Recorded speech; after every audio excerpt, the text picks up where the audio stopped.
Welcome to the Uchoosepodcast. We're so glad you're here. Please take a moment, pause this podcast right now, and share it with someone you think would find this podcast interesting. We would really appreciate it.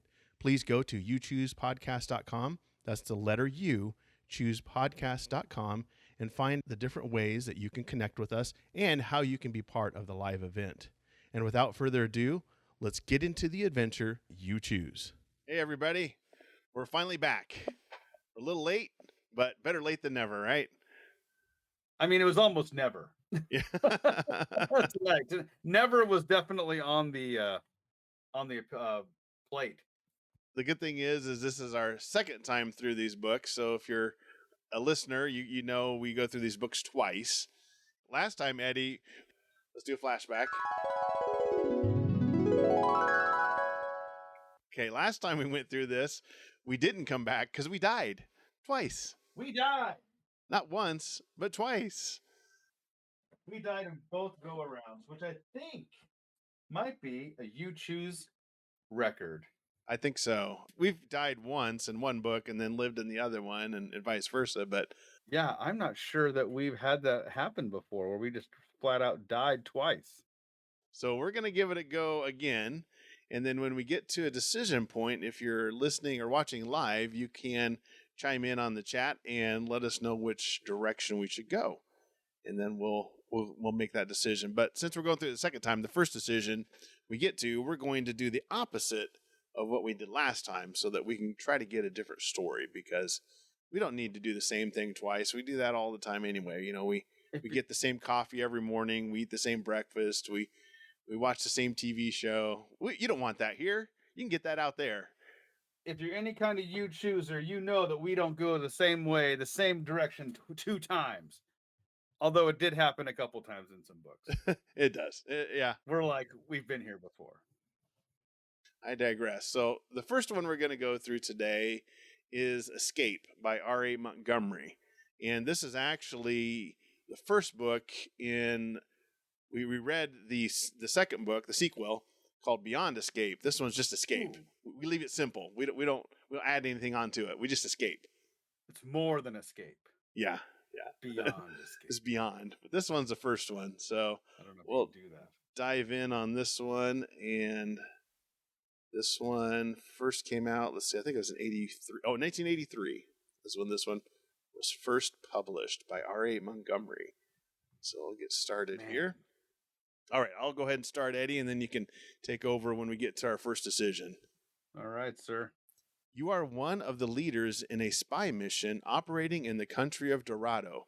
You have just broken out of a maximum security prison run by the Doradian secret police. Your escape has only just begun. Now, you and your group must make it home to safety in Tortilla, which is more than 1,000 miles away over semi-desert land and vast mountains. And you're 9. So you have that. 9 years old. Already a wanted criminal. But that's not a deficit. That's an advantage, right? Right? Hey, Gerald. Gerald's in the chat. Like, I'm a 9-year-old crook, but I also know how to get away from Dorado. I love how we almost rip off real places. I know. You just get a little close there. Almost. Change it. You move a few letters around. It's no big deal. The year is 2045. A combination of civil wars and foreign attacks has split the United States into 3 hostile political areas: Dorado, Rebellium, and Tortilla. Dorado is a repressive police state.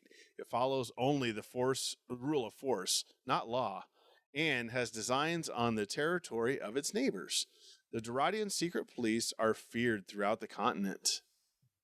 The second region, Rebellium, occupies all territory east of the Mississippi. It is a haphazard collection of minor city-states.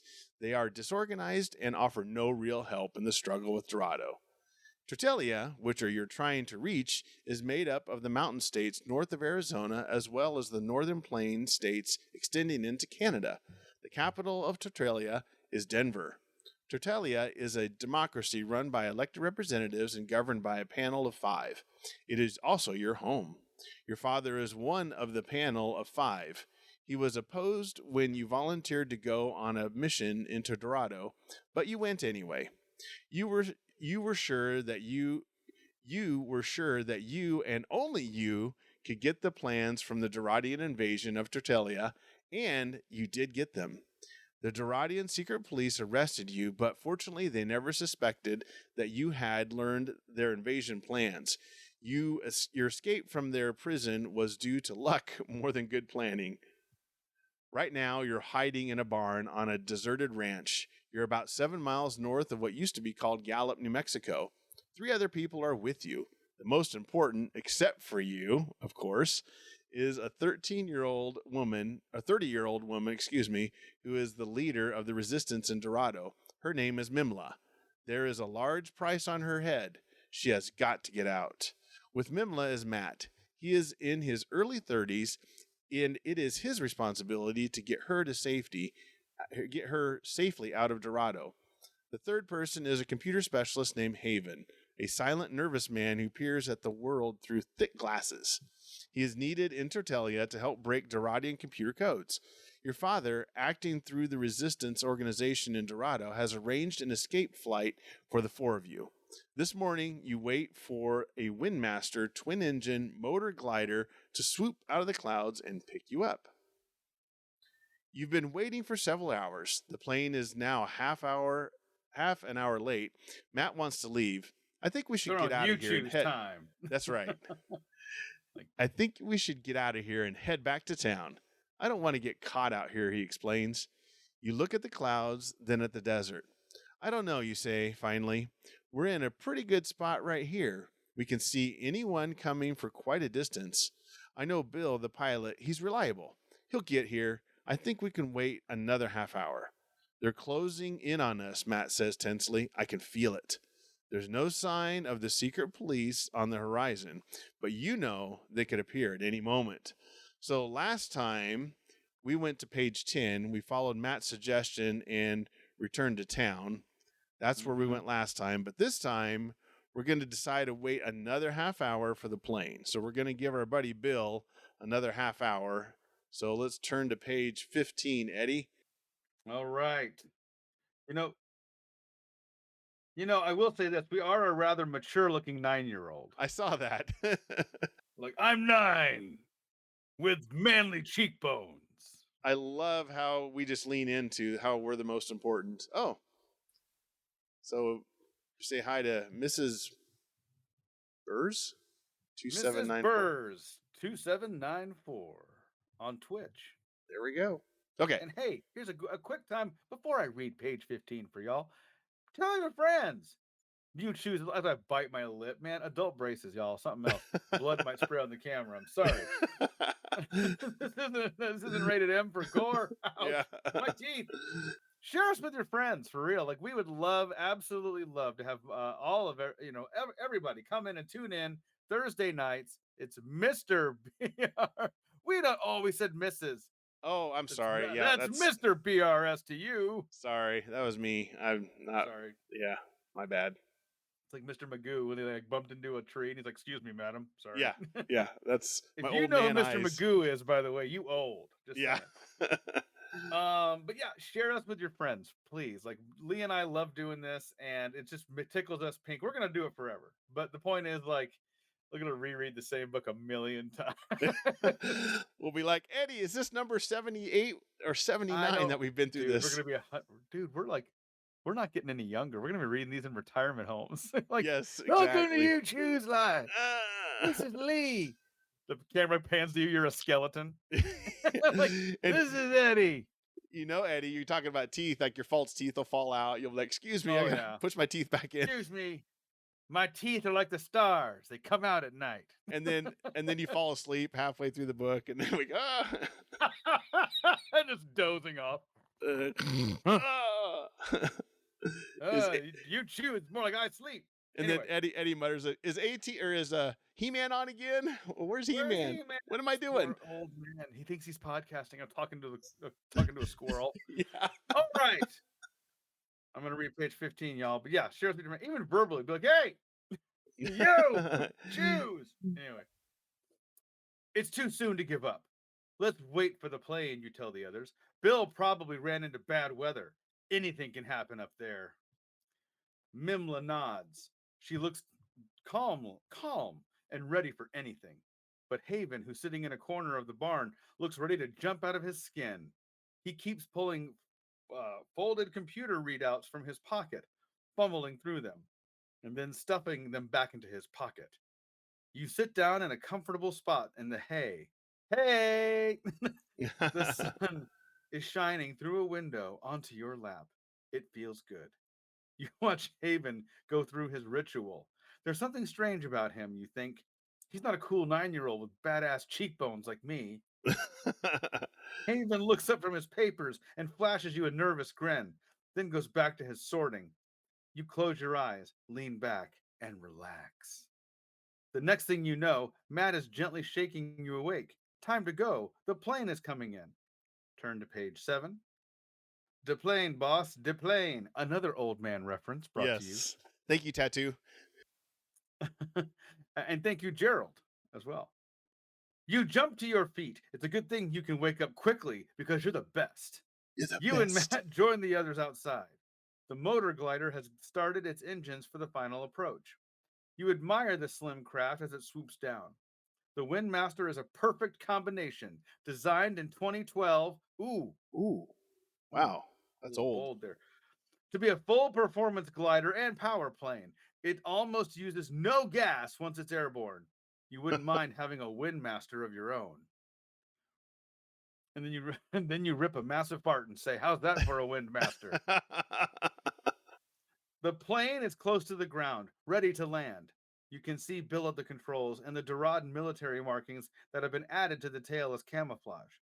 Then the plane bobbles, one wing almost catching the ground. Bill straightens it out and touches down. You wonder what that was. Crosswind, maybe?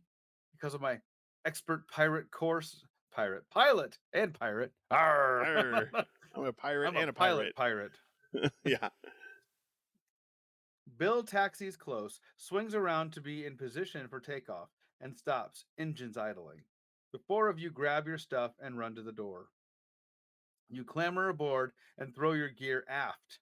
I know that word because I took plane correspondence school through DeVry Institute, 1982. There it is. You'll secure it later. You've got to take off quickly in case the plane was spotted. All set, Bill, you shout. There's no answer from the cockpit. You look at Matt questioningly. He shrugs his shoulders. You run into the cockpit. Bill is slumped over the wheel. He's not breathing. Oh boy. Page 13. Okay, it's getting tense Bill's here. holding his breath. Let's go for the record. Quit holding your breath. He's like, I'm trying to beat a record. Yeah. He races into the cockpit after you. Help me with Bill, quickly. Quickly, you undo Bill's seatbelts and ease him out of the seat. He is pale. You check his pulse. Almost nothing. What's the matter with him? Matt asks. Heart attack, I think. Man, I swear, we're so good. We're so good. I sicken myself. I mean EMT. I'm trained in EMT Heart too. attack. I could tell by looking at him. He looks bad. Not good, like me. Not as awesome as me. Oh no, Matt groans. Now what do we do? Like that's bad. He's not even like, oh man, this friend, Bill, poor Bill. He's like, oh no, what about us? Oh, what about us? I don't care about him. Well, I have some glider. He could just throw Bill off the plane and save some weight. That's true. You stab him in the back before you throw him off the plane. wait. Hold on, wait. All right. Okay. Now you can go. He's ready. He's ready. He's ready now. It's not quite done yet. I got to do my signature. Yeah. Was it so when they find his body? They're like, was it the impact? No, it was the knives in the back that did it. Like the weird part was he had the heart attack first, and then they stabbed him in the back. That's the weird part. And then they threw him out of a plane. What's happening here? Oh no, Matt groans. Now what do we do? Well, I have some glider training. And I've flown in one of these babies before, you say. I think I can fly it out of here. I hate myself in this book. We are the most arrogant. I hope we die in this book. Yeah, you're like, I hope for death. I've had a little power flight training, says Matt. I'm not as good as you are. It sounds like we could do it, but it's risky. Maybe we should forget the plane and use the truck to drive out of here the easy way, on the ground. Matt grins at you. You start to smile back over your dead friend Bill, but you're interrupted by Milma's shout from the cabin behind you. Somebody's coming! You look out from the cockpit and spot a telltale dust cloud. They're still a ways off, Matt says. Doradan troops, probably. We'd better decide what to do, and quickly. Ooh. If you decide to try your skill at piloting the Windmaster and fly out, turn to page 9. If you decide to take the truck and risk getting caught on the ground, turn to page 16. Look at this illustration, one page below. It's just amazing. You're just like, and my friend is dead. Oh, the picture of us? Yeah. Yeah. We're just awesome. We can't do anything wrong. Look at that confidence. He's like, I have no idea what I'm doing. Is there a back I can stab? Is there? That's you gazing longingly at someone's back. I could fit so many knives in that bad boy. Look at that. Wow. Look how many knives. There's 73. I could easily get in there. Yeah. He's like, so if he's out with his friends at a bar, like oh, there we go. They see a good looking girl. He's like, ooh, yeah, look at that back. I can put a lot of knives in that. So many knives. Look, I love your back. To quote Jay and Mallrats, fly. Fat buttons, fly. So let's see. That would be page 9, but we'll give it a few more seconds here. Gerald's saying what we're all thinking. I'm 43 and I've never looked as manly as that 9-year-old. Exactly. He's like, I hit puberty when I was 2. Yeah. Yeah. But that was also the boomers back then, man. They were like, well, you're 7 now. Get a job. Get a job. Okay. You move out of the house at 7. All right. So page divorced 9. by 8. Yeah. Page 9. We have a unanimous vote for fly. It is unanimous. Page 9. Okay. Our friend Bill died for us, apparently by a heart attack. Yes. He died of a heart attack. I saw him eating a bag of chips as he was flying the plane. Oh, yeah. That's right. We're judgmental and a jerk. Yeah, exactly. So, let's see if we can fly this baby. Welcome aboard, co-pilot, you say to Matt, grinning ear to ear. Matt salutes you. At your service, pilot, he answers. So we're running away. We're being chased. We're just like, let's pretend we're a full-fledged pilot here. You quick drew some wings and put them on your arm. I'm a pilot now. Let's go. While you buckle into the pilot's seat, Matt goes aft to make sure that Mimla and Haven are all set for takeoff. They have made a makeshift bed for Bill and are trying to keep him comfortable. When Matt returns, you quickly run stomp through on Bill's dead fingers. Yeah. Ooh. He has broken fingers too. Oh, I broke his fingers. When Matt returns, you quickly run through the instruments and switches with him. Altimeter, variometer, fuel gauges, tachometer, engine temperature, throttle control, engine heater switches, and so on. Everything's ready.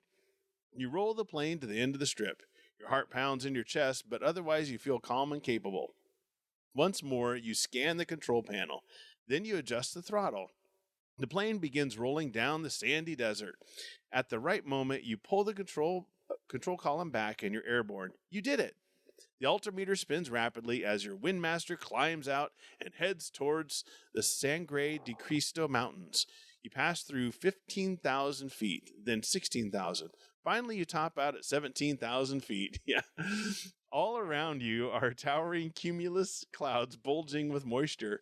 You know that some of them hide violent turbulence that could easily rip the wings. Bulging with moisture. Ew, a little Randy Savage on that one. Yeah. We definitely need some for that. Oh, yeah. He approves. He likes it. He likes bulging moisture. I get my favorite kind of moisture. Yes. You know that some of them, you could easily rip your wings from the plane. Turn to page 17. When the plane is stable, you feel an incredible rush of relief. Matt instantly notices your pale and queasy appearance. Hey, relax, he says. You did it. I'll take the controls for a while. I can handle it, and you could use a little rest. Gratefully remove your hands from the control stick. You'll be all right in a minute or two. Those were Duradian troops out there, Matt says as you slump back in your seat. I saw them as we climbed out. It's a good thing we left. Page 18. Sure is, you say, straightening up a bit. You feel much better already. I wonder what we should do now. What do you mean? I thought we were flying out of here. We are, but maybe we should circle for a while first. I'm also not sure if we should head directly for Denver. The clouds around us remind me of how violent the weather can be in the mountains. You're sitting up straight now. Talking has helped you a lot. Flying in these mountains in bad weather is no picnic, you add. I get your point, Matt says, but we've got a lot to lose. We really have to try to get Bill to a doctor. I think we should head to Denver now. All right, everybody, get ready. If you decide to follow Matt's instincts and fly straight to Denver, turn to page 24. If you decide to follow your instincts because you're just better than everybody else and circle while you examine the possibilities, turn to page 22. So, do we fly to Denver or do we circle for a while and examine the possibilities? Ponder. We need to ponder. We need time to think, which means we need some deep thoughts. And now, deep thoughts. I mean, again, the people on the ground saw us. Yeah. So it's like we're going to take time. Although Gerald's already said we're the best ideas. Duh. Of course we are. We know what we're doing. Matt went and got himself killed by his own heart. What a wimp. Yeah. I mean, we're kind of a big deal here. I mean, don't they realize it? Listen, guys, honestly, you're lucky to be around me at this point. I just hate to say that, but it's true. So with that knowledge, we're going to do everything I say. Yeah, because the fact that you're sharing the air that I'm breathing is just that's enough. I've already given you more than you should have. This should really be called Choose My Own Adventure, really, at this point. You choose my adventure. I choose your adventure for you. I choose your adventure for you. Aha! Unanimous again, Gerald and Mr. BRS. Page 22. United in their unity in their decision here. So here we go. Very unanimous. Circle around. Here we go. You spin me right round, baby. Right round. Matt, Bill is dead. And I want to circle here a bit. Let's get used to the plane and watch the weather for a while.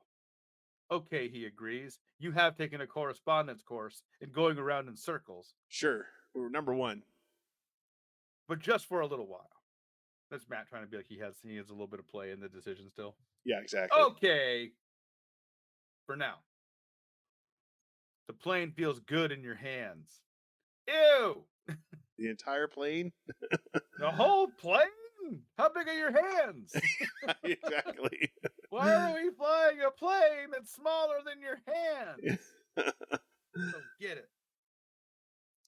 It responds well to your commands. We're so narcissistic in this story. Oh my gosh.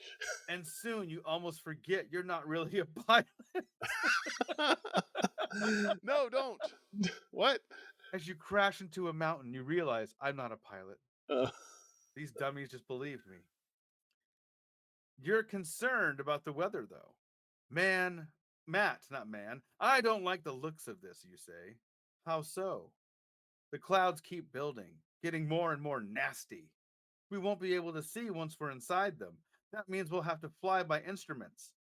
Plus, the only two instruments I trust are these eyeballs, and one of them's fake. Which one do I look at? I don't know. Camera 1, camera 2. Plus, it looks as if they have violent winds in them. That could be really bad. And then there's the chance of hail and the plane icing up. You make it sound impossible, says Matt. It's not impossible, just not good. Besides, what other choice do we have? We could go back. No way, you hear Mimla shout. I agree, Matt says. It could be death for Mimla. And Bill agrees with me as Matt makes Bill's mouth move and says, I agree too.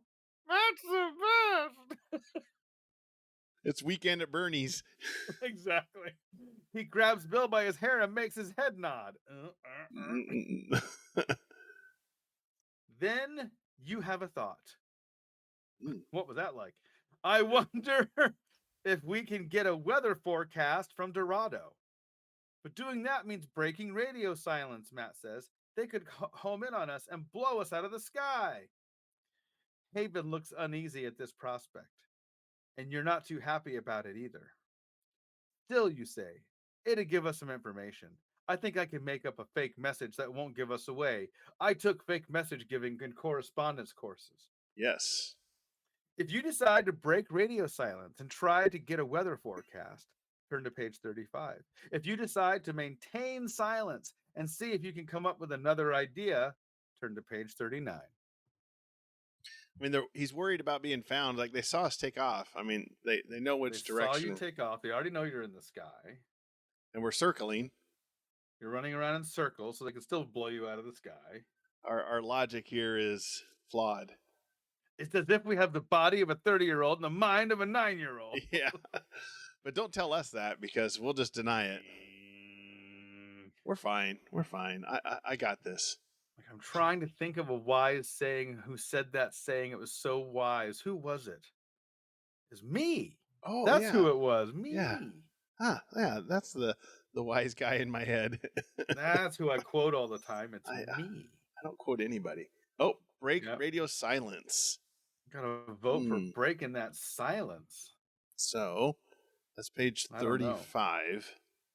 You want to give a few more seconds here? See if we get some more votes in here? Yeah, let's give it another 3-4 seconds, and then we'll break some radio silence. You got that Jeopardy music in there, Lee? Oh, jeez. That's what I thought you did. Remind me.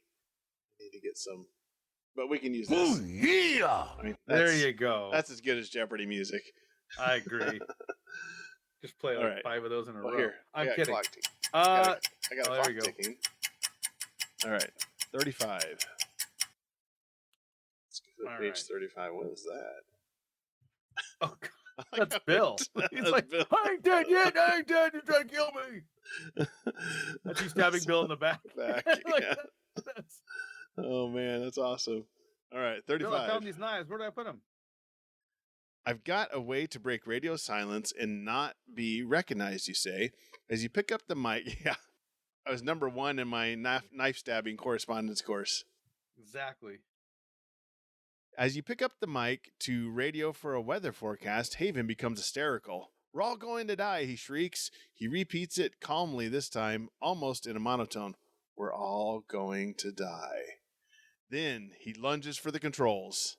The Windmaster starts to dive as you fend him off. Matt and Mimla grab Haven and pull him away. He shakes him off and crouches in a corner of the cabin near Bill's. You almost need here. We need this. There you go.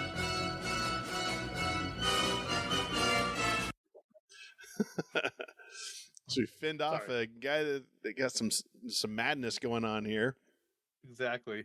He shakes them off and crouches in a corner of the cabin near Bill's unconscious form. Haven is breathing rapidly. His eyes are glazed. You pull the plane out of the dive just in time. What do we do now? Matt asks in a low voice, jerking his head toward Haven.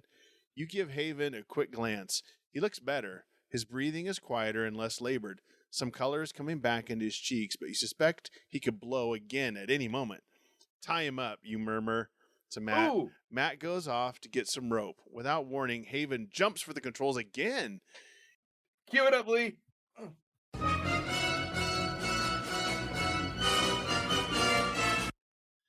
You try to knock him back, but his craziness seems to give him superhuman strength. He's winning. Turn to page 25. Jeez. Ooh. I thought we were the ones supposed to be stabbing people in the back. It turns out. Oh, that's what this picture's from. This is, yeah, okay. I like if his glasses are all crooked and he's... Make him look crazy. Crazy. The plane noses into a dive again, then starts spinning wildly. The spin throws Haven off balance. He goes crashing to one side of the cockpit. Dazed, you grab for the controls.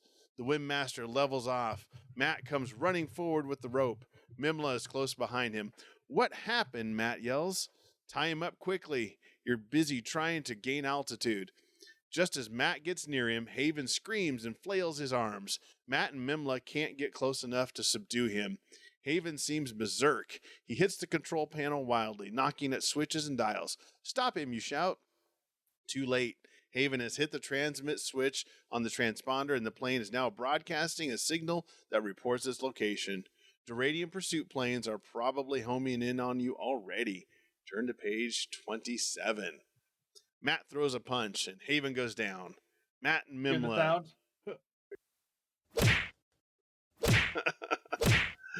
All right. Okay, we're good. Guy's going down. The Duradians will find it. On the plane. Yes, exactly. Like, Let's I see. thought I had a flight on Southwest, not Brass Knuckles Airlines. They're like, Brass "Oh, we're doing this. Take every BK punch you're Airlines. Matt and Mimla truss him up like a chicken in a matter of seconds. He'll be no more trouble now, Mimla says. You reach for the transponder to turn it off. Instead, you pull your hand away again. What? Mimla asks. The Duradians will find it very strange if our transponder suddenly goes off the air, you answer. But what choice do we have, she says. My father taught me some Duradian codes. I can try to fake it by inventing a false ID and a secret mission. You look outside, or I can turn off the transponder and try to hide in the clouds. All right, here we go. If you flick off the transponder and head for the clouds, turn to page 105. If you try to fake it, pick up the mic and turn to page 53. So, do we turn off the transponder or do we fake it? Let us know in the chat. Be like, just for crashing the plane, dude. I know. Man, that's crazy. I mean, we're the ones usually betraying each other, and we get betrayed. No. Gerald digging into the Star Wars references. It's an older code, but it checks out. All right, he says fake it. So that would be page 53. Always love it when a you choose plan comes together. So tough to make a decision. What do we do? I'm sensing, though, that this might be our last decision. I have a feeling. My you choose sense is tingling right now. Now. Yeah. You can tell something's coming. All right. Keep it up. Oh, okay. Does that mean fake it? You mean keep punching? Oh, keep punching? Just punch our way out of it. That's what we're going to do. All right. Mr. BRS, does that mean fake it? I would think he means or keep going would be fake it, I would guess. Yeah. Yeah, I'm surprised we lasted this long too. Yeah, we've actually done pretty good. All right. So, page 53. That would be you, Eddie. 53. Here we go. You pick up the microphone and begin broadcasting to the Duradans. Gallup Base, this is Mission Y9er. And you grimace to yourself after you say that. We are initiating phase number 3. Over. Matt looks questioningly at you. You'd like to plan what you're doing, but you can't take the time right now. You are thinking furiously while you wait for a Duradan response to your transmission. You wave Matt to be quiet. Y9er, this is Gallup Base. Who the devil are you? Over. Ooh. Ooh. Your old Y9er thing didn't work. Niner? Were you talking on a walkie-talkie? Exactly. Gallup Base, Code 1, please repeat. Code 1, authorization Zebra Delta Baker 5, over. Baker? Baker? B for Baker. Yeah. A light film of sweat covers your forehead. You didn't take a correspondence course. Oh. If your father's code information is correct, you have told Gallup Base you are in the middle of a secret reconnaissance mission with the highest of Duradan security priorities. Right now, there should be a mad scramble at Gallup Base while codes are being checked, and the radio crackles. Y9er, please stand by. Over. That doesn't mean anything. They're just loading their guns. Yeah. Uh-oh, you think. Either you've blown the code or the Duradans are so disorganized that they need time to figure it out. Turn to page 62. I love our confidence. We just don't care. Yeah, we're like, I've already Page killed somebody 62, today. It's like I killed Bill back there. It's no big deal. Right. It seems to be taking the Doradans forever to respond. Did you know you're flying with your fingers crossed? Matt asks. Yes, and I'm keeping him that way. You fill Matt in on what we're doing, and be sure to stab Bill in the back, too. While you're back there. I hope it works. What do we do if it doesn't? I don't know, you answer. I don't honestly know. I may just crash this plane into the side of a mountain. The radio crackles again. Y9er, this is Gallup Base. Charge heading to 117. Repeat 117. Authorization override. Baker 5. Do you copy? What does that mean? Matt asks. Not sure. They want us to change our course, but the code and authorization I gave them for our mission should have had such priority that they couldn't do that. What's authorization override Baker 5? That's what worries me. I've never heard of it. It leaves two possibilities. One, it's a real code and Tertalian intelligence doesn't know about it. Two, it's as fake as our ID and they don't know it, but hope we don't. Oh, and they know it, but hope we don't. Hope we don't. Yeah. What do we do? Says Matt. Good question. Either we charge heading the way that they told us and keep on faking it, or we run for it. There is no chase planes in sight. We might make it. The radio crackles impatiently. Why, Niner, do you copy course change? All right, kids, this is the you choose tingle feeling that we get here. This is probably the last one. Yeah, if you change your heading, turn to page 61. If you run for it, turn to page 66. Gerald's already fast. Yeah. Make it till we make it. All right. So we already got a vote for make it till we make it. So that would be run for it. Or no. Okay. He says change it. Change the heading. Yeah, he said if you change your heading, turn to page 61. So he says change your heading. We'll let Mr. BRS, Mr. Burse decide. Let us know in the chat. Do we change it or we run for it? Right. I don't know. Like I said, I think it's getting down to the nitty gritty here. Yeah, this is the you choose fire at your feet. It's like, what do we do? We'll see. This has actually been a pretty good story. We've gone quite a ways. We had a good run. We had a 38-minute run on this sucker. I know. That's a heck of a deal. All right. Well, let's go ahead and go to page 61 here. Second. Page 61, sir. 3, 2, 1. 61 it is. Gallup Base, this is Y9er. We copy and are changing course to 117. You kick the rudder pedals and bring the control column over to the right.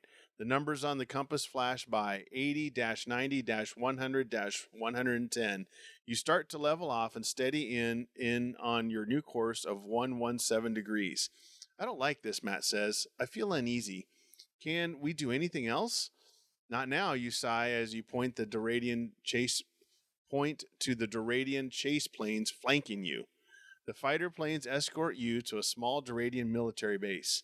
Once or twice en route, you think you spy a good escape route, but you don't try it. The fighter planes carry heat-seeking missiles that are capable of blowing you to bits. When you land, Bill is taken away in an ambulance. You're arrested and taken away for trial. In a year or two, as escapees from glorious totalitarian freedom. The end. Huh. Okay. We got arrested. You are arrested and taken away for trial in a year or two as escapees from glorious totalitarian freedom. Okay. I guess we're not dead. I mean, we're not dead, but we're apparently in jail as like war criminals. Yeah. I don't know what to think about that one. Escape has provided us with a lot of sad endings. Escape. Is that a fail or is it just... I don't know. It was a fun ride, though. It was a fun ride. It really was. Not your bad, Gerald. Escape is bad. We got to brag about how awesome we are more than one occasion. I mean, that alone. I mean, as far as As far as like self promoting, we broke the record on that one. I think so. I mean, we were self-promoting all over the place. We were drowning in Whoa. self-promotion. So, all right. Here's our next book, Wizards, Warriors, and You. So if you're new to the show, we don't always just stick to the choose your own adventure books all the time. We go to the adjacent ones, the GoBots, as we like to kid. But these are actually pretty darn good, right, Eddie? They're good. I will tell listeners these are long. They are So long. Yeah. get ready, because this is going to be another 40 minutes for sure. Yeah. These So, books are a thing, but they are super fun. Like these are almost like a D&D session with yourself. You know? yes. So if you're a kid and you just want to be alone, you can, and don't want to play D&D with your buddies, you can, this is D&D light without It having to. really is. I mean, there's dice. I mean, you could technically, I mean, I think you could almost roll dice in this. I mean, you choose your spells, you choose your weapons. I mean, it's Yep. nuts. It is. It's pretty good. You I'd don't love have, to own some of these. yeah, you don't have the body counts and health points and all sorts of Right. things. So again, it's for a 9-year-old, 10-year-old kid that doesn't have, whose parents won't buy them D&D stuff because it's from the devil. Right. Get your Satanism in a handy form of a book. A little pocket-sized book right there. With a logo of one guy electrocuting another guy's sword. Yes. It's like, what's up, bro? The cover art and the interior art is fantastic compared to Top some of the notch. stuff we've seen. Oh, All right. God. I mean, the art in this compared to that camp. Twist a plot. Oh, Twist the a art plot. in here to Twist a Plot. This art in this book takes Twist a Plot's lunch money. Yeah. And it gives him a wedgie. Actually, what it does is it gives Twist a Plot our lunch money, says, take the lunch money, makes it go buy the lunch, walks by, and then takes the lunches away. Like, do my dirty work for me. Give me that lunch. I'm Gerald's got to go. Oh! Well, thanks, Gerald. Oh, I get it, Gerald. Yeah, we were a little late, so I apologize. A little late, a little past everyone's bedtime. I know. I'm sorry. You can catch up to the rest of it tomorrow, sir.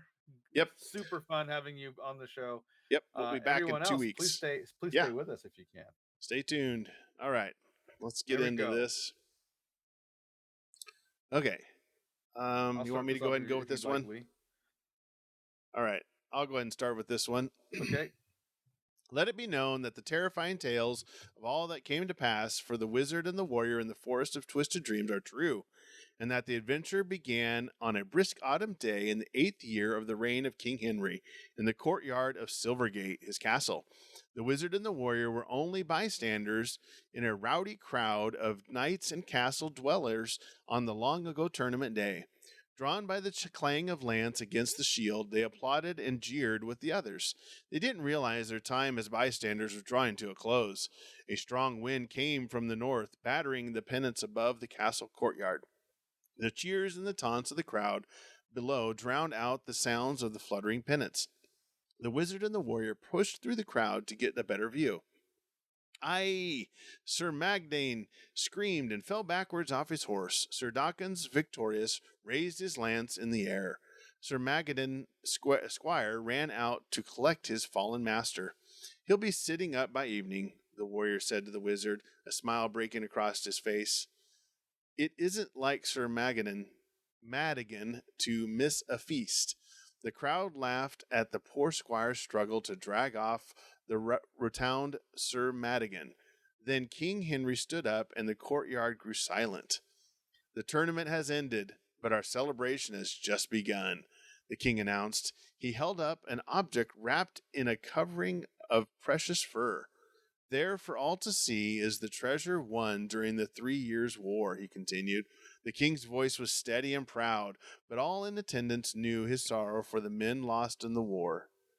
He spoke again. I unveil it to you now because it belongs to all of you. The magic helmet of Cornwall, believed by many to have been forged by Merlin's own hand, now belongs to the kingdom. King Henry unveiled the helmet and held it high above his head. It glowed golden in the autumn sun. The courtyard was silent. Silent except for the distant rumble of horses' hooves. The rumble soon became a roar. "What horseman dare interrupt our ceremony?" King Henry cried angrily. But these were no ordinary horsemen who interrupted the king's ceremony on that day. They had come from the kingdom of giants, men twice the size of normal men, riding mammoth horses, carrying giant swords that could slice through the armored knight as easily as a knife cuts through a loaf of bread. "Stop them," Sir Dawkins cried, his blood still fired by his victory over Sir Madigan. "Stop them before they steal the magic helmet." But few even heard his command. Seconds later, he was trampled by a giant black horse, his voice silenced, his silver lance still forever. King Henry's knights were prepared that day for games, not for battle. They were no match for the giant marauders who grabbed the treasured helmet from the king's hands, turned their monstrous steeds, and thundered back in the direction of their kingdom. A few hours later, came troubled evening. The tournament field lay dark and silent. The call of a lone falcon cut through the chill, then was carried off by a gusting wind. The great dining hall sat empty. The feast had been canceled. Knights paced the floors of their chambers in anger, sharpening their weapons in anticipation of the battle to come. But the battle against the invading giants would not be their battle. As the tale is told, it became the battle of the wizard and the warrior. Summoned to the king's chamber, they were greeted by their saddened sovereign. "No army of knights can succeed against these giants," King Henry told them in a voice that quivered with emotion. "No army has ever been able to enter the kingdom of the giants. This foe can only be defeated by stealth, cunning, and magic." The sadness of the king's eyes turned to steel. "This is your mission now," he told the wizard and the warrior. "You must enter the kingdom of giants, win back the magic helm of Cornwall, and return it to us." "Excellency," said the warrior, without hesitation, "we will not fail you." The wizard solemnly nodded agreement. Thus the tale begins. The story now becomes your story. The mission becomes your mission. The time has come for you to choose the role you wish to play. Will you take the part of the wizard or the warrior? Make your choice now. So, last time, we were the wizard. So this time, we'll be the warrior. So, The ultimate. ultimate warrior. Or I got this one, this music for the warrior. Some Conan music. I was gonna say we don't have Ultimate Warrior sounds, but we do have Macho Man. Oh yeah, there we go. Oh yeah! Our warrior's ready to go. Send in the Macho Man. Oh yeah. Okay. Page So we're going 10. for Warrior. Yep, that would be page And 10, that's Eddie. page 10. Here we go. Excuse me. Instructions for the warrior. As a one-person army going up against soldiers who are twice your size, you will soon be in for the fight of your life. Luckily, your horse is fast and strong, and your supply of weaponry is the envy of all the knights in the kingdom. Who are we? The guy in the last book? Yeah. At the back of this book on page 101, you will find a book of all the weapons you possess. Turn now to the book of weapons. You may take only 3 in addition to the sword of the golden lion with you on your mission. Read the list, then choose carefully. Decide which 3 weapons you will take. So do we take 3 in total or 3 in addition to the sword of lions? 3, yeah, the way I'm reading that, 3 in addition to the sword of the golden lion.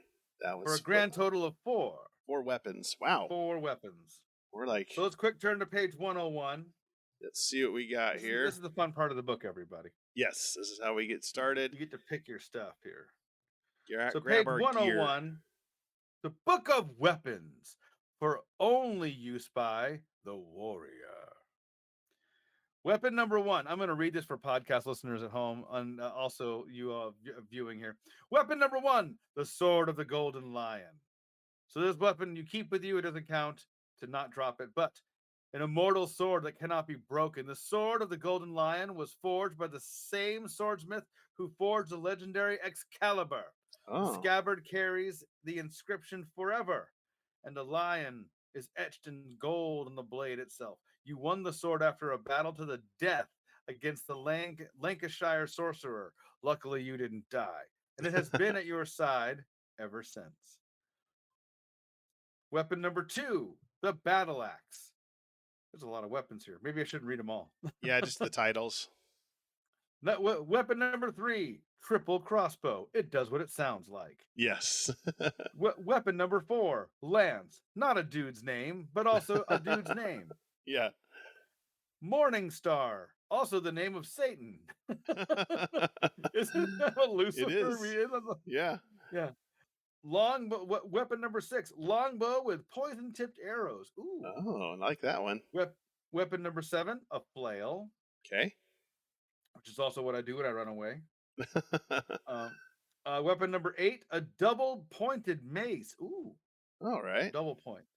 Weapon number 9, the final weapon in the arsenal here, the Devil's Dagger. Ooh, we didn't even go for a code name. We just said that. No, we So we need to pick 3 more weapons here. I almost wonder if we want to like do some sort of like randomization here. Do we have any like dice or anything, Lee? Or how we want to do this?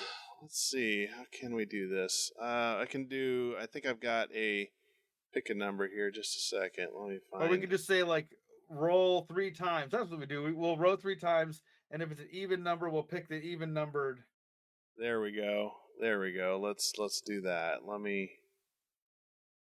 Got the dice roller here, I think. All right. There you go. So roll it once. And if it's odd, okay, so we got to pick the triple crossbow. Okay. Roll it again. Even. 6. We got to pick the longbow with the poison-tipped arrows. Okay. 1 more roll. 1. We can't pick 1. That's the Sword of Lion. So 1 more roll. 5. The Morning Star. Dang, we got triple crossbow, Morning Star, and the longbow with poison-tipped arrows. Oh, okay. Look at us go. I like that one. That was easy. Yeah, that is easy. Okay. So back to page 10. Or page 12. Brave warrior. So we go back to page 12. Or 12, sorry, I lie. I lie like a rug. I like the rug. So we got our weapons. Okay. Page 12. You want me to do this one? The sword of the golden lion slides easily into its jeweled scabbard. You pull yourself up onto your horse and signal to your companion, the wizard, that you are ready to begin your journey. In a few minutes, the castle walls are behind you. The morning haze hasn't lifted yet, but every once in a while the air grows clear, and you can see the forest in the far horizon. We are two to battle an army of giants, the wizard says quietly. Your sword and my magic will be tested many times over before this mission is accomplished. You nod agreement. Your thoughts are not on the giants, but on the dangers that await before you even come near them. The forest of twisted dreams is a forest of mystery, for few have dared to enter it. According to the legends, it is an enchanted wood inhabited by dark spirits, moon-worshipping sorcerers, the worst kind. The worst ones. And creatures who dare not show themselves in the light of day. Nothing as it seems is in the place, and the dangers are as plentiful as the gnarled and twisted trees. As the morning haze begins to lift, you see another cloud, a cloud that hovers along the ground and then grows larger, closer. It is a cloud of riders. Someone approaches, and I would venture that they are not friendly, the wizard cries. The giants may have left behind an army to greet anyone who dares to follow them, you say, and you are correct. Mandroths! Go to page 13. A horde of Mandroths, the giants' loathsome paid killers, are riding towards you. By the way, loathsome is a great word, kids. Yeah. Use that when you can. Tomorrow, use that one.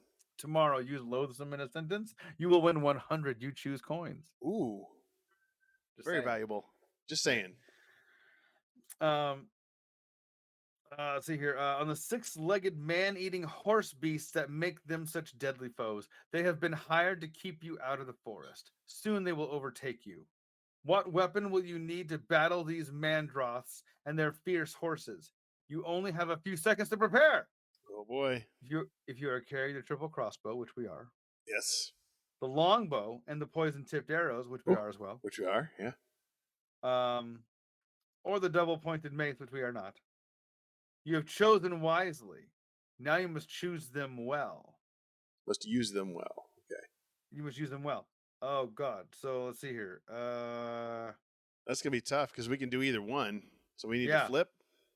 It says if you have not brought any of these weapons. See, so yeah, so we'd already be in trouble here if we didn't have these weapons. Yeah. If you are ready to do battle against the Mandross with a triple crossbow, turn to page 34. If you are ready to do battle against the Mandross with the longbow and poison-tipped arrows, turn to page 9. If you are ready to do battle against the Mandross with the double, oh yeah, we don't have the mace. So really it's the longbow or the triple crossbow. Yes. So we have to pick one of those Longbow weapons. or triple crossbow. Yeah. So let us know in the chat which one we should do so that we can battle some Mandroths. Do we have any Mandroth fighting music in there? Yeah. No, I don't think we do. All we've got is, I mean, we're going to be fighting. So, I mean, this one is. Yeah. Yeah. So either one would work. You kiss it or kick it. Yeah, have an army of Mandroths coming at you like, kiss or kick, kiss or kick. Kiss or kick. I don't kiss know. Or kick. Which one should I do? What about bow? Yeah, how about both? All right, well, let's flip the coin here and see what we want to do. So, heads for the triple bow. Triple crossbow, yep. And tails for the poison. Tails. Poison. It is. So, let's see. That would be page 9. 9. The longbow and the poison tip arrow can be an effective weapon against these attacking Mandross, but you must be accurate. One miss and you'll be swarmed over by ferocious horse beasts and devoured. If you can make 3 or more hits, you will frighten these 6-legged killers and they will turn and flee, carrying their masters with them. Wow, okay. Flip a coin 4 times. If it comes up heads 3 times out of 4, you have used your bow and arrow accurately. You have killed 3 horses. The Mandross have fled. Continue your adventure. Okay, so we just have to, let's go ahead and, oh, here we go. If you are also carrying the triple crossbow and have not already used it, turn to page 34 and continue your fight. So let's flip the coin, right? This is like a choose your own. This is like a D&D game, man. Oh yeah, big time. Okay. Yeah, get that coin out, baby. All right, so you keep track for us, Eddie. Flip 1. Tails. Yep. Okay. Flip 2. Tails. It's 2 tails. Tails. We did it. We did it, baby. 3 tails. We don't even need to flip again. Heads. That's Last crazy. one. 3 tails in a row. Wow. Okay. We turn to page 50. Now the forest of twisted dreams stands before you. The trees bend low as a strong wind blows at your back. You dismount. You know that the rest of your journey must be made on foot. The giants must be celebrating back in their own kingdom by now, the wizard says, breaking the silence, drawing you away from your thoughts of the dangers that await in this forest of dark legend.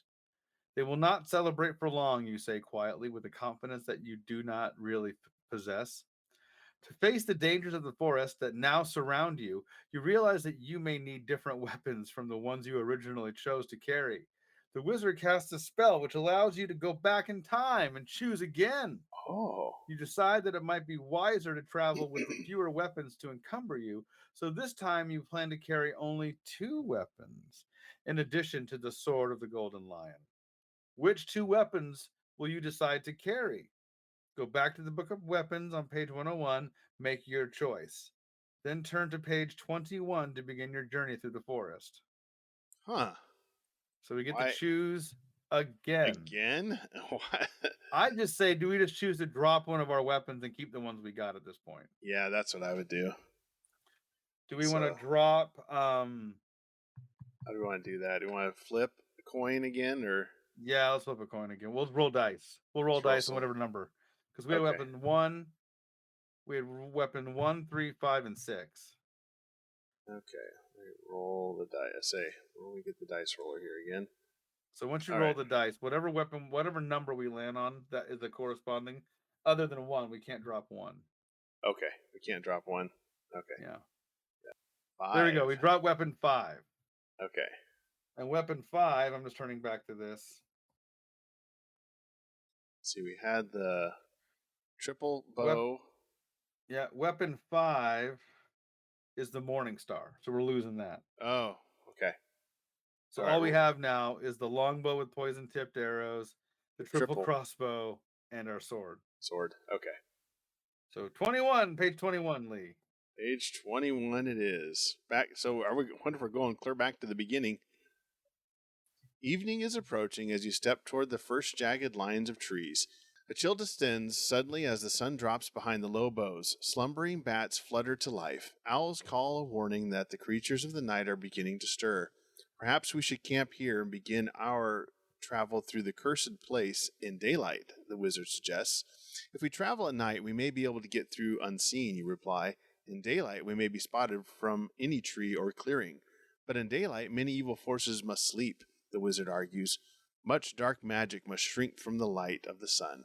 Daylight may mean a bit more safety for us. The decision is yours. Should you wait until morning to begin your dangerous journey, or should you try to sneak through the forest in the dark of night? So, we've got a choice. Do we travel during the day, or do we travel at night? Pretty simple option.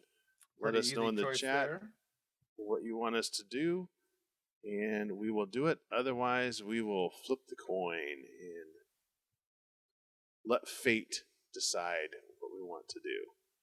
So, let me pull that up here, unless somebody chimes in on the chat. We're going to be flipping this coin. We're flipping the coin a lot tonight, Eddie. A lot of coin flips. All right, so heads day, tails night. Heads. Daylight it is. So we're going to hit the lights. Go during the day. Daylight is page 18. We seem to be going back a lot. We are going back a lot. I don't know what the deal is. Why we're You awake at daybreak and watch the sky go from black to dark gray. Is it possible that no sunlight ever penetrates this evil ground? You wake the wizard, and the two of you stumble forward over the matted forest floor. The ground is rocky at first, covered with clumps of dirt and small, hard pebbles. But as you walk, the ground becomes softer. You soon find yourself stepping through thick red mud. How strange, you mutter, for red earth is foreign to the kingdom that you know. The going becomes harder as the red mud becomes softer, wetter, stickier. This red mud's not red. This is blood. It's blood. Yeah, drenched with blood. Sorry, Mr. BRS. Yes. We already chose. Yeah, Next time. sorry. Here we go. We're getting to a decision here soon. Perhaps we had better turn back and try going around this muddy area, you say, but it is too late to turn around. You discover to your horror, there it is, Ooh, that you there are it is. stuck, trapped in a deep pit of mud, too soft to hold your weight. You struggle to free yourself, but you are being sucked down. You are sinking deep into the red, clotted earth. It's clotted. Quick, turn to page 50. That's gross, dude. 58. The pit of red mud holds you prisoner. Only your head remains above the surface of the thick, wet dirt. Quick, cast a spell to remove us from the slime, you call to the wizard. But before he can utter a word, a huge, powerfully built man approaches. He appears to be a fisherman, but what would a fisherman be doing in this desolate spot? He Yeah. is humming merrily to himself and does not seem at all surprised to see you. Ha ha! 2 more for me, for my net, he calls in a booming, cheerful voice. You struggle to remove yourself from the pit, but your struggles only make you sink deeper. You bend your head back to keep your nose out of the mud. The fisherman's face lights up with a gleeful smile, and he gestures to something in the gray distance, just on the other side of the red mud pit. You can barely make out what is there, but eventually you realize what it is: a net hanging from the branch of a tall tree. A net made of living people. Whoa. That's kind of weird. That is bizarre. I see you are admiring my handiwork, the fisherman says, laughing loudly. Well, I will give you an opportunity to admire it at closer range. Ha ha! Wow. This is weird. This Turn to is page 82. Living people. living Maybe our net- parents living were right to people be net? scared. Maybe this is Satan. This is Satan. Maybe this is Satan. That's a quote for our podcast. 82. Behind the fisherman's cruel laughter, you can hear the agonizing moans and cries of the poor souls tangled together in the grotesque net. Fury wells up inside of you, but you are helpless to act, helpless to move. You hear the wizard beside you in the red slime begin to utter the words of a spell, but before he can get very far, the powerful fisherman leans forward, reaches down into the mud, and pulls the wizard up and out. With a swing of his huge arms, he sends the wizard flying toward the net. Almost before you realize what has happened, your partner has become part of the tangled human net. Now the fisherman reaches for you. How did he come by such inhuman strength? He pulls you from the mud and holds you high above his head. At last, a chance to defend yourself. You reach for the sword of the golden lion, but Ooh. your mighty foe pulls the scabbard away from you and tosses the sword into the mud pit. Now you must try to use one of the two other weapons you have brought with you. Uh-oh. Oh, here's where we might be in trouble. We have a ranged weapon, and we're sitting there being... If you wish to try weapon 2, 3, 4, 5, 6, or 8, turn to page 65.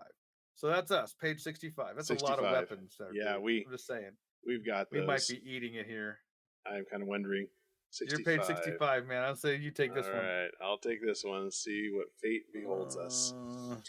Held high above the fisherman's head, you cannot reach your weapons. The powerful opponent laughs at your helplessness. He tosses both your weapons into the forest. His laughter stirs your anger. You're determined to act, and to act now. You reach your hand down and grab his hair. A mighty tug stops his laughter. You grab his chin and snap his head back. The fisherman cries out in pain. He drops to the ground. Now you must make a quick... Did we just break this guy's neck? Did we just snap his neck? Yeah. I think we may have. Neck snapper. Wow. All right. Now you must make a quick decision. Should you try to fight him hand to hand? Oh, okay. So no, he's still alive. Without a weapon, you know you will find yourself in a tough battle. Or should you try to retrieve your sword from where it lies on the surface of the mud pit? Your chances of victory are much greater if you have your sword, but the fisherman will have the advantage while you are attempting to retrieve it. All right, here we go. Mr. BRS, let us know in the chat. If you decide to try to get your sword, turn to page 86. If you decide you'd be smarter to fight him hand to hand, turn to page 90. So do we get the sword or do we fight hand to hand? That is the decision. I thought maybe we snapped his neck. I mean, we're yanking hair, we're snapping necks. If we go for the sword, it gives him time to just stomp on us. Yeah. But if we get the sword, we're pretty much guaranteed a win. They never elaborate on the fish made from humans or fish net made from humans. They just kind of throw that out there. From humans. Yeah. So they just throw that out there and just leave it. Ugh. Sword. All right. Mr. BRS, go for the sword. That's you, Eddie. Page 86. Turn to page 86. Your foe charges toward you, and you duck away from his outstretched arms. He seems to carry no weapon with his incredible strength. He's probably never needed one. You dive away from another one of his attempts to grab you. You drop to the ground, and slowly, carefully, you hand, shaking in anticipation, reach across the wet mud for your sword. In the distance, you hear the moans and cries of the human beings tangled in the fisherman's net.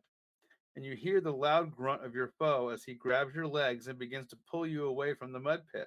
But he has grabbed you too late. Your sword is in your hand. You swing around and swipe at him, causing him to fall back and drop your legs. This is the chance you need to get to your feet. You leap up, your sword raised. You run toward him. He tries to dodge away, but you will not be denied. He puts his head down and charges under your poised sword. His head butts your stomach, sending you sprawling backward. Dozens of eyes watch the battle from the net a few yards away. You roll away from his grasp and leap to your feet again. He jumps up in the air, trying to land on you with his giant boots, but he misses and hits the ground. Now the sword of the golden lion ends the battle quickly and cleanly. You run your foe through with its blade before he can even get up again. He dies instantly, silently, his eyes staring up at you in disbelief. Damn! Wow. We're just killing people. That was intense. Yes. Snapping necks and impaling Snapping people. necks, stabbing dudes. Exhausted, you slump to your knees. The moans and cries of the people trapped in the living net have turned to cheers. You use the last of your strength to walk over to the strange net. You work quickly to untangle the wizard from this maze of arms and legs. Ew! Oh boy. And once one body is freed, the others come tumbling down. They all come forward to thank you and offer to accompany you through the forest as a bodyguard and guides. With their help, you will make it through the rest of the way with little difficulty. Hmm. As you walk through the forest with your new companions, your mind turns to the challenge ahead. You grasp the handle of your sword tightly. You know you will need to call upon it once again when you reach the kingdom of the giants. To begin your mission in the kingdom of the giants, turn to page 78. Wow. Dude, we're making some progress here. Yeah, and I like how he didn't want to send an army in the first place, but then we have an army of people with us. It's amazing. The forest and its evil magic are behind you now as the sun rises the next morning. You stand on a low hill looking at the tall gray walls that surround the kingdom of giants. The air is still wet from the morning dew, and the clouds of night have not yet been dispersed by the morning sun. It is it is early enough, perhaps, to take the giants by surprise, retrieve the magic helmet of Cornwall, and flee before they awake. Perhaps it is early enough, or perhaps not. You and the wizard approach the wall. Halt! In the name of Gafar! Who goes there? It is the voice of a single giant guard at the gateway. You answer him with the thrust of the sword of the golden lion. Your blade drives deep, and the guard falls to the ground, mortally wounded. Our way is now clear to enter, you say quietly to the wizard. We have no way of knowing what awaits us on the other side of this wall, but we must find out. Suddenly, a powerful hand grabs you by the shoulder and lifts you off the ground. Another hand jerks the wizard up alongside you. You turn to find yourself a prisoner of the giant guard you've just killed. What? Fools, he cries, holding you above the ground. Have you never fought a giant before? Do you not know that men as big as we have two hearts? That we must Oh, be killed twice? what? Dang. Didn't know that. No. Just letting you know. Giant Didn't know. hearts. He laughed at your ignorance that may end your mission. Right here at the very gates of the kingdom, he carries you both to the throne room of his king. Everything in this immense room is built on such a large scale you feel like an insect in the land of humans. The guard throws you down before the king. As you hit the hard floor, you look up to see the magic helmet of Cornwall rests on a small table beside the throne. You pretend to grovel on your hands and knees before the giant king. But when he looks away to speak to the guard about you, you leap up to your feet. You rush forward, grab the magic helmet, and draw your sword in challenge to the king. The king stands up very slowly, stepping away from his throne. Very brave, little warrior, he says, a smug smile crossing his big face. I am impressed by your courage. Before the day is done, you will be more impressed with my sword, you cry. Hmm. The wizard has drawn his robes around him. He is about to cast a spell, but the guard sees what he has in mind and gives him a kick that knocks him unconscious. The wizard is useless in I this guess storyline. he is. You alone must face the giants now. Turn to page 26. They're doing Oh a little boy. bit of that no choicey stuff right now. Yeah, and just kind of making you go all over the book and pretend like you're Yeah. making a choice. As long as I hold the helmet, I have the strength of 10 giants, you boast, your sword flashing in front of you. Your tongue may have the strength of 10 giants, the king says, still laughing at Ooh, you, still quick not burn. recognizing you as a threat. I will fight you all, you cry. Oh man, our arrogance. I know. It is us. Yes, it is. Yeah, we found ourselves. It's us. Yeah, Hashtag sick giant burn. yeah, sick giant bird. Let's see. You cry, hoping that your bold words will throw them off guard. There will be no need for that, the king says. For all of us to fight one of your small size would bring disgrace to us. What is disgrace to a pack of thieves, you shout, advancing towards the kingdom. Your foul names mean nothing to us, the king replies. We have our honor and we have our own laws. Heldivore the Unconquerable will meet you in battle. It will be a fair fight. You will not survive it, little knight, but it shall be a fair fight. And if I survive, you ask, Take the helmet and take your sleeping wizard and go. We will not move to stop you if you can defeat Heldvar. All the giants in the chamber laugh at these words. They know there is no way you can defeat their champion, but of course you must try. Turn to page 52. I love the shade, the burning going on there, So good. back and forth. So good. So good. Just talking smack. Your mama. Your mama wears My mama, combat your suits. mama. Your mama's a giant. Of course she's a giant. Yeah. Let's see. The courtyard, as big as an entire town, stands filled with giants who have come to witness the battle. At one end, atop a silvery white horse, as tall as 2 horses, sits Heldvar, the unconquerable. You sit upon an equal tall horse loaned to you by your enemies. As you wait for the signal to charge, you examine the weapons the giant has provided and make a battle plan. First, you will use weapon number 4, the lance, which I don't think we have. Then if you have managed to unseat your foe, you will use weapon number 5, the Morning Star. If you kill him, you will then try to kill him for the second time with the sword of the Golden Lion, which as ever is at your side. Turn to page 53.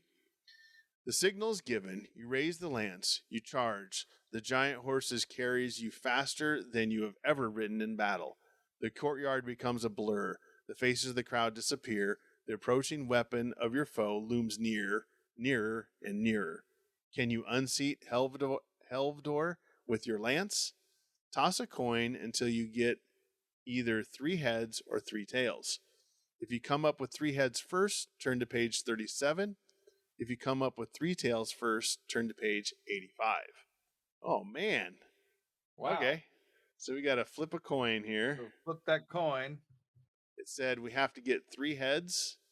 3 heads first or 3 tails first? So whatever we get 3 of Here we first. get Okay. first. So here we go. Heads. So we got heads. Heads. Heads. Tails. Tails. Tails. Tails. Ooh! Heads. Heads. All right. There we go. That was interesting. Wow.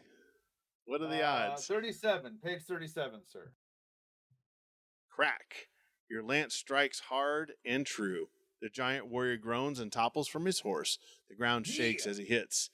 You are off your horse at once, the Morning Star in your hand, its deadly wooden ball swinging round and round as you prepare to strike before Heldvar can get to his feet. Heldvar looks up at you in pain and surprise. He had not expected to be unhorsed by so small a challenger. If you act quickly, you can defeat him while he is still in the state of shock. Toss a coin until it comes up tails. If you get tails on your first toss, turn to page 15. If it takes more than 1 toss to get tails, turn to page 93.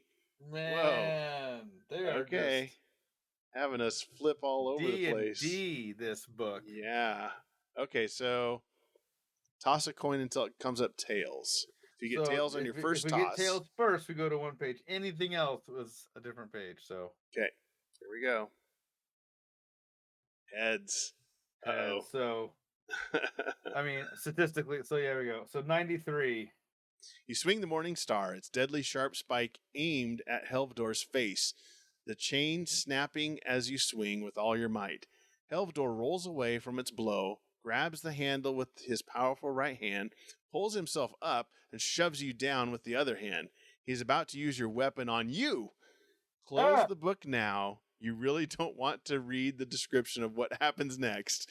You fought this giant foe with courage, but your courage was not enough to defeat an enemy of his size and might. The mission is over for now until you draw up the courage to open the book and start again. The end. Or actually, not even the end, just end. Yeah. That was actually quite good. Like, certainly a crazy ending, and I mean to a thing where you don't have a control over how this happens. No, it's literally a roll of the flip of the coin. Yeah, I mean we use dice on some of the stuff, but I mean technically all you need is a penny and a book for this. That's it. Man, 1980s that entertainment. Was really fun, though. That's a unique twist, man. Yeah, having you flip coins and different arrangements. Flip the coin until you get 3 heads or 3 tails, and because you think about it, the coin only has 2 options, but they found ways to kind of make it multiple. Yeah, flip a coin 3 times. If you get, it's a way of getting around having to have dice. Yes, it is. Super And smart. like I said, super smart. everybody has a penny, especially back then. Yeah. Grab a penny and Oh yeah. go to work. Hey, you had one in your loafers if you were a certain that's true. 80s kid. That's true. Yeah, you're right. All right, everybody. Man, we went long. We Yeah. went long tonight, everybody, and we started late. We died. We died this time again. Long, late, arrested, and died. Yes. Oh man. Oh well. Hey, welcome to YouTube. We'll do it again in 2 weeks, so stay tuned. We'll try to get started again on time next time. But yeah. Until next time, you choose the adventure. Thanks, everybody. Thank you, everyone.